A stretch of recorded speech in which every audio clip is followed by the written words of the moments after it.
Welcome, ladies and gentlemen, to a special episode of Jamin's Daily here at home with our special guest, Coach Keno Aleman. Say hello. Hello. How y'all doing? We're back for another college football preview, line predictions for the week. For tomorrow, we got the Red River Shootout, a bunch of other games, but we're going to start off with that Texas OU matchup. What do you think, Coach? Well, it's not the typical Texas and Oklahoma game because one's 1-2, the other one's 2-1. They're lucky they're 2-1 because they should have lost to TCU. And I mean, not to TCU, to Texas Tech. So it doesn't have the big game, classic type Oklahoma-Texas game this year. But they still hate each other. They want to win. And it'll be a good game. It'll be a high-scoring game, I think. But what is the line? What is the line on the game? The line is, I think, 2.5, Texas favorite, with the overs being 72. I think it'll be a high-scoring game. Neither team plays much defense. Oklahoma has never been able to play much defense at all in the last 2-3 years.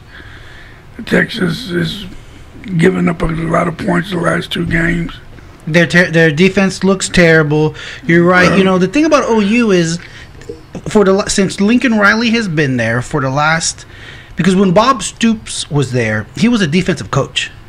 Okay, yeah. And so they had some defenses, right? But since Lincoln Riley has been there the last 3 years, they've had great quarterbacking where they score a crap load of points.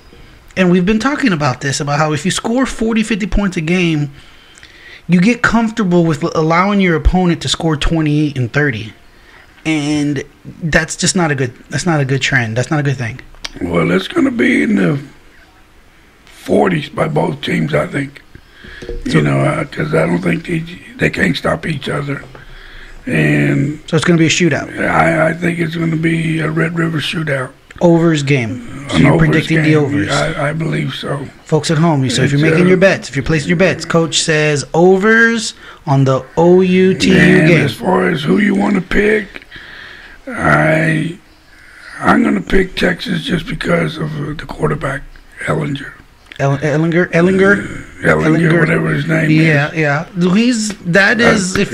He's got more experience than the rookie quarterback that they got at Rattler for Oklahoma. He hasn't been in this type of game. Sure. And he's made some mistakes already the first 3 games, especially the last couple of games that have cost him. So I would go with Texas to win the game. What happens if OU wins, Texas goes to 2-2? Now, the season's not over. They could win. The thing about this season, since it's short, you don't even have a lot of other games to make up or to salvage the season. Well, they're all conference games now, Everybody's playing nothing but conference games. So 2 losses is not going to probably win you the conference because Oklahoma State hasn't lost yet. Kansas State is sitting pretty good. And so Oklahoma loses, they can kiss their season goodbye. They'll give them 3 losses. And Texas, they lose. That gives them 2 conference losses. So that's not sitting good. No, they need a lot of people to lose, and it would have to be a matchup on matchup, 3-way tie kind of situation. But it'll still be a good game just because it's Texas and Oklahoma. The crowd won't be there, the state fair won't be there, but the want to win the game, the kids will play hard. Sure. If Texas loses, how much hotter does Tom Herman's seat feel? Does it get any hotter at all, or it's already hot enough? It's already hot. and they're not going to buy his contract out. They'll probably give him another year maybe, but it doesn't look good for him, I don't think, if he loses. Thing is, is Ellinger is a junior or a senior this year? I believe he's a senior. This is his last year. And so if they don't do something this year, and like you said, they have to give him one more year just because his contract is so big and they don't want to buy him out. Who's he going to have next year? Who's he going to fall on? Why would they be any better next year? You got me there because I don't really keep up that much with them. I don't know who their backups are, who they've recruited. Yeah, the answer is they're going to be terrible. They're going to be in terrible position. That's the answer to that question is now's the time to win. With an experienced quarterback, who's been a 3-year starter, he's gone. Now you're just praying for a miracle that some dude just shows up and is, a stud from day one, which we know doesn't happen very often. Moving on, what do we have on the next game? Let me give you some history of this series. Okay. Texas leads the series 62-47 with 5 ties. But since the second war, Oklahoma has won 37-36. And in the last 21 games, Oklahoma has won 14, Texas 7. Yeah, so recent history, OU's up on them pretty big. OU's up on them. Double Last year, Oklahoma won 34-27. And the largest margin of victory has been by Oklahoma in 2003, 65-13. I was looking at my notes, and there's been some great players playing this game. Okay. In this series. Let me try to guess one. I can say so. The great Earl Campbell. The great Earl Campbell. Another Heisman Trophy winner, Ricky Williams. Great player. They've had the great linebacker Tommy Novus go through there. Back in my days, or when I was a kid, Bobby Lane was a quarterback. That was a great Texas quarterback back then. They had James Street when they won the national championship in 1969. Texas. Right. They've had Colt McCoy and Vince Young, who won the national championship for them in 2005. Those are just some of them for Texas. Oklahoma side, and some of these Oklahoma players are Texas boys. Like half of the team is from Texas. Billy Sims was a great running back. Steve Owens, a great tailback. DeMarcus Murray, Greg Pruitt, all of those kids, Joe Washington, all of those kids were Texas boys. They've had some great quarterbacks. Also, Heupel, the coach is at UCF now. Yeah, he's head coach. Josh Heupel. Jack Mildren was an Abilene, Texas boy. There was a quarterback back in when Steve Owens was there. And they've had the great coach Dale Royal was a defensive back for Oklahoma. Oh, so the Texas coach was an OU player. Was an OU player back in, Dale Royal. Those are the legend coaches, Dale Royal and Bud Wilkinson. But along with Stoops and Switzer. But anyway, it's going to be a good game. Well, look at it. Look at this. So look at Mac Brown and Bob Stoops. They were both there for a long time. Yeah. And since then, we're really more on the Texas side. They've gone to 2 coaches pretty quickly. Yep. But on the OU side, they've got this Lincoln Riley. He kind of just fell into a great situation. So we'll see. We'll see what he's made of this year. Now that everything, he doesn't have everything set up. Nope. With NFL quarterbacks. Now, what are we looking at next, Coach? Well, let's look at the Southeast. All right. The game days tomorrow. So we're going to start off with the Aggies? Let's start off with our good old Aggies. The Aggies, all right. Which I can't see good fortunes for them tomorrow. They're playing a good team in Florida, ranked number 4. They beat Ole Miss 51-35. They beat South Carolina 38-24. They put some points on the board. While the Aggies have struggled looking ugly against Vanderbilt. Yes. and got killed last week by Alabama. Although at times they looked not too bad. They didn't get embarrassed. They played tough, but then but push comes to shove, the score they gave up 50 points. Okay? They gave up 52 points. They were in the game when it was 14-all and it was 21-14. They were moving the football and they threw a pick six. I just don't trust Aleman. Yeah, Aleman he's been there 4 years and average quarterback. He hasn't beaten a ranked team, I don't think, to my knowledge. Yeah, I don't think he's ever won a big, what you consider to be a big game. So, I mean, there's always an upset possibility, but it's 6.5. Is that right? 6.5 is the line. They're playing in Aggie Land in Kyle Field, so that would normally matter more, but because of Corona and they're not having full capacity, because when Florida comes to town, you're going to get close to 100,000 people to the game. Oh, you're going to get a sellout. Okay. So 100,000 people will be there for a Florida game, and what do you think there's going to be there? 40,000? Well, it's only supposed to allow 25%. 25, so 25,000 people. Yeah, 25, 30, maybe at the most. Okay. But. So anyway, we can count out the crowd, the home field advantage kind of. Interesting thing, the quarterback from Florida is named after Kyle Field. His name is Kyle Trask. That his whole family are a bunch of Aggies. Technical difficulties, folks. We're going to go to a quick break. We'll be right back.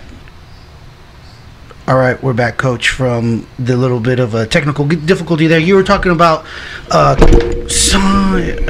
Let's try it again. We're going to figure it out. All right, Coach. Prior to our technical difficulties there, you were saying that Kyle Trask, the starting quarterback for Florida, is actually, and his family are all a bunch of Aggies. The whole family is a bunch of Aggies. They all graduated, and his thinking was, I'm going to be an Aggie also, but out of high school he wasn't recruited by Kevin Sumlin back then. So he ended up in Florida where he really hasn't started. It was behind that Felipe Franks that's at Arkansas now. Mm-hmm. And he got his chance. He's doing a great job. He's looking good. He is. He threw. So his stats are there. Didn't he start a little bit of last year leading into the season? Yeah, when Felipe Frank got hurt. Yeah. And it's crazy how now that Franks is at Arkansas. But we were talking about how that Kyle Trask, the quarterback at Florida, how he was from somewhere here in Texas, and he never was even a starter on his own high school football team. He wasn't. He was a backup. He was a backup, I believe, at Manville High School in Alvin, Texas, I believe, if I'm right. But the coach got a phone call, whatever it was, to Florida about him, and that's how they got him. It's one thing to not be a starter, to not start and still have the talent and get drafted, get a scholarship somewhere. But to go to Florida, having not been a starter ever, it just goes to show that, who was the starter in front of him? I want to know. That was the interesting question. Now we're gonna have to Google that. Folks at home, if you know, jamesdaily@gmail.com. Send us some info. Who was the starter in front of Kyle Trask at high school?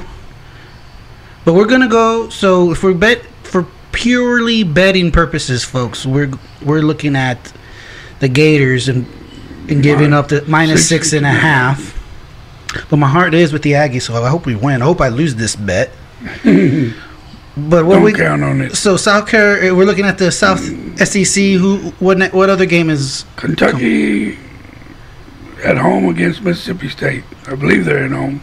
Kentucky's 1-1, and so is Mississippi State. Kentucky lost a close game to Ole Miss last week, right? Overtime game. 42-41. That was there. Okay, and now they're playing Mississippi State. They looked ugly, and it's lost to Arkansas. Mm-hmm. Arkansas hadn't won a conference game in 3 years. 20 games, I think. Since 2017 it was. Okay. Well, they were on a 20-game losing streak, 21. Yeah. Somewhere around there, and they how can you look so good one week and then look like crap Yeah. the second, the following week? But What's the line? What the are the line lines? is -2. Kentucky giving up 2 points. So, yeah, it's almost a toss-up. And what are, the overs is what, 68? I don't know. It's a lot of points. I'm sure it's going to be quite a bit. With Mississippi State, they're going to throw the ball 60 times. Oh, yeah. He doesn't believe in running the ball. Who else? So what's the next game? Georgia at home against Tennessee. Ooh. In Tennessee, they better be careful, Georgia. According to the bookies, you're 12.5-point favorite. You look pretty good, pretty bad. You didn't look so good against Arkansas the first half, but you won that game, and you look good against Auburn. But Tennessee's looked pretty good at beating South Carolina and Missouri. And Tennessee, I think, has the longest winning streak so far right now. They do. I At heard 8 or 9 games, something like that, I heard. Well, the good thing is, if you're a good coach and Tennessee's won a bunch of games, you just tell them they just got to believe and think they can be beat. The confidence, some swagger. They go in. Are they playing in Georgia? They're playing in Georgia. And Georgia has to be careful not to look ahead, because the following week, next week, they play Alabama. So wow. Coach has been stressing all week to get their focus on Tennessee. Talk about a schedule. Jeez, Louise. Oh, everything is... The toughest schedule, I think, is A&M, the Aggies. Because they got to play... They already played Alabama. They play in Florida tomorrow. They have to play Ole Miss next week. Then they have Tennessee on the schedule. They got Auburn on the schedule. It's Mississippi State. And, they got the raw deal when they picked up Florida. Last time we played Florida was Johnny Manziel's freshman year.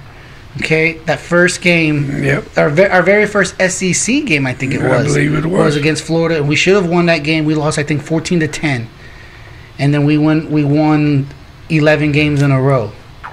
After that, no, we lost to LSU. We won about 7. We won about 7 games in a row. Ended up 11-2. 11-2. We lost to LSU about 6 or 7 games after that. So the line's 12.5.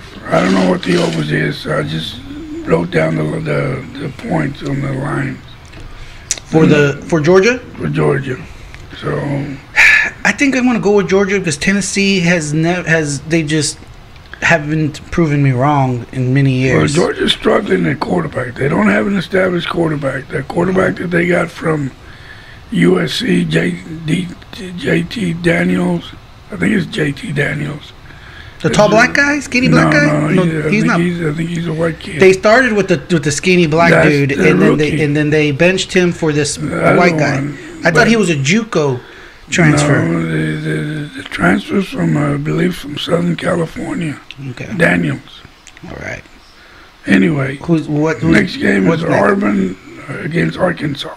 Auburn and Arkansas. Auburn looked terrible against good competition. They got whipped by Georgia. Yes. Arkansas played much better.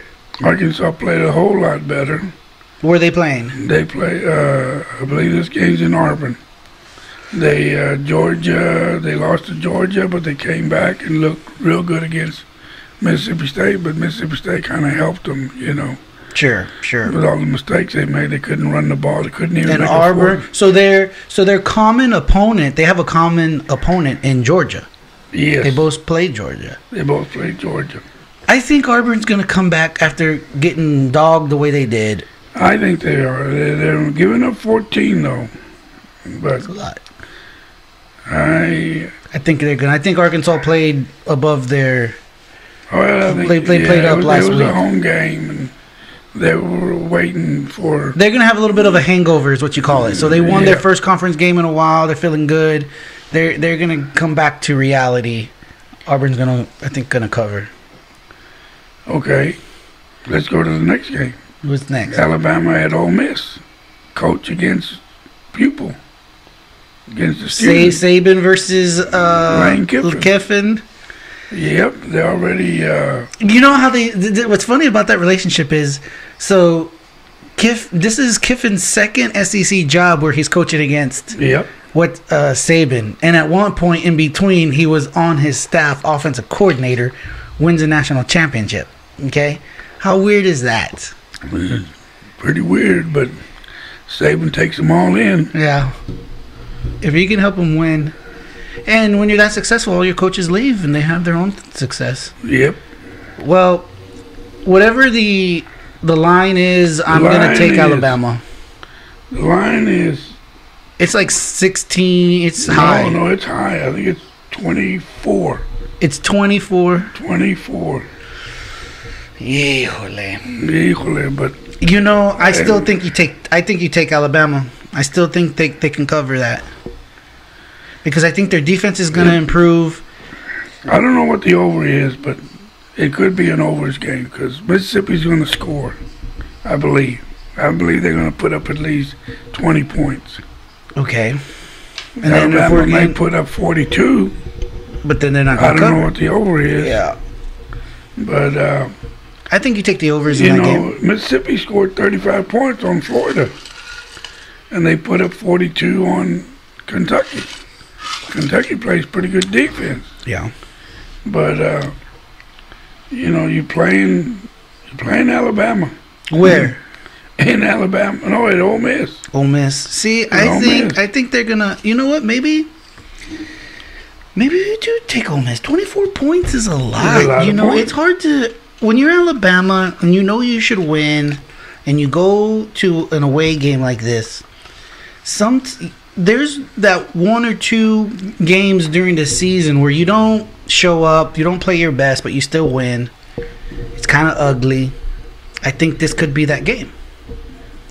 Well, Mississippi's going to have to play like a near-perfect game. No mistake. Can't turn the ball over. Can't give Alabama, an easy 6, field position. Because they're going to beat you. The difference between Alabama and Ole Miss is that Alabama has the playmakers to score at any given moment. They got a kid named Waddle that's pretty good. That kid, he's the best one. But then there's 2 or 3 others who can just, like you said, you have to play a perfect game. You could be playing a great game, playing great defense, and then boom, they break it, score, touchdown. So that's the thing that Alabama brings. I'm thinking I take out my instinct when I was looking at it is Alabama can cover. I give the points. Take Alabama, especially since they're playing at home. Next game. I would take the overs. I don't know what it is, but I would take the overs. Okay. Whatever it is, they're going to score. Who's next? Vanderbilt. South Carolina. This is what they call a toilet bowl. The boo-boo game. 0-2 both teams. Muschamp could be losing his job after this year. Yeah, he hasn't. They just haven't improved enough. Not enough. And he lost to Tennessee and Florida. 2 good teams. Sure. But he's got to win this game. He's got to win this game. Vanderbilt played their hearts out against A&M and could have beaten A&M. Sure. They were in the game? They were in the game. And they didn't look so good against LSU. But LSU was probably pretty mad after their first game. Yeah, that's right. I think Vanderbilt, that Mason, Coach Mason has done a hell of a job there. He does probably one of the better jobs. He's done a great job there. Considering who the competition they're playing, they don't get completely embarrassed. They play tough. They don't get the greatest recruits because you got to be pretty smart. Yeah. Vanderbilt is the Stanford of the East. There's the Stanford of the South. The South, okay, Southeast. But you got to be pretty smart to go to Vandy. That is right. So I'm going to take. What's the line? I would take the unders. The unders, I believe, is only 41. Yeah, because these teams don't score very much. How many points has Vanderbilt scored? They scored 12 the first game, and how many they scored against LSU? Probably not very many either. I think it was 14. Okay, so they're averaging 14 points a game. Okay. Last game, Missouri versus LSU in the Southeast. They've moved this game to Columbia because of Hurricane Delta. Okay. So that hurricane's already hit tonight. Yes. and they moved it over there. They're Still going to be wet. Missouri, it's still going to be wet. Missouri's 0-2. LSU came back from their disastrous loss to Mississippi State and beat Vanderbilt. But Missouri has not looked good. Missouri lost to Tennessee and didn't look too good against Alabama. They scored 19, but Alabama was playing their second and third stringers when they scored those points. So I forgot to write the line. I don't have the spreadsheet, but I believe it's in the 20s. The spread? The spread. The line. The line is 17, I believe. 17 points. Yeah, 17. So that's all I got on the Southeast.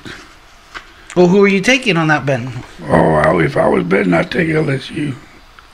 I'd take LSU and not give the points.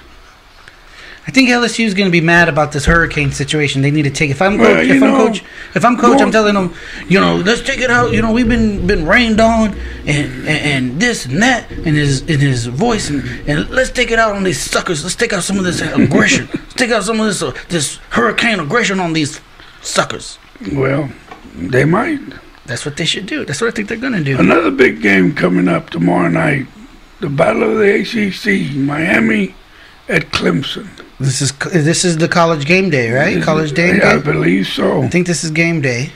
Well, the whole thing, coronavirus is really, There's no home field advantage anymore this year. And there's no good game day pregame because it's all virtual. It's not the same. It's virtual for everybody else. For Luke Coastal. Okay, because he's an old fogey. He stays at home. But all the atmosphere, all the people in the back, the kids. All the hoop and holler is gone. Yes. That's what makes the show great. And it's not there now. So now it's like some average. It's like watching some ESPN Sports Center.